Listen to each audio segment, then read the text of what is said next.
Welcome to the fifth video in the Learn to Code monthly series. In this video, I will be looking at input and output. Now, you've already seen the print function, and what the print function does is it prints out the value that is in between the two brackets. So if we say hello world, the print function would print that out. Now you've already seen that, and that is how output is done in Python. Now, to do input in the Python programming language, we use the input function. Now, the way the input function works is this: when you are taking input from the user, you must assign it to a value, and that value is called a variable. In our next video, we will be looking at the concept of a variable.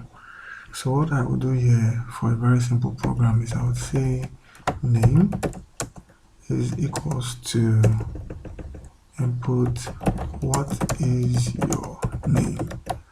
Now once you do that, this portion here is called your prompt. Your prompt provides the user with information on what should be outputted by the program.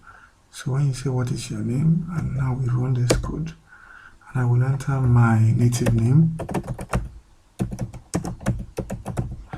and nothing seems to have happened. But what has happened now is this name here has been stored in this value. So how do you know? Let's print it out. We say print name,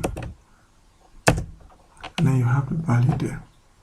And it's quite a very simple concept that if you learn, you would come to understand it with time. Now, when you're processing output and input in a program, you also have to be familiar with the concept of concatenation. Concatenation is how you join two strings together, and much later in the series, this concept will come up. But I think it's a good point to introduce it. Now, the way concatenation works is this: if I say print, I say hello world, this joins the two strings together.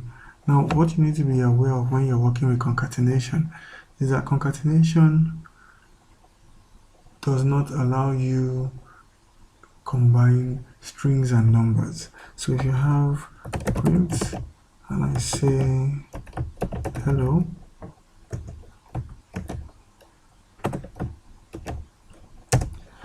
you see it gives me an error. Now the way to combine the two together is to now say print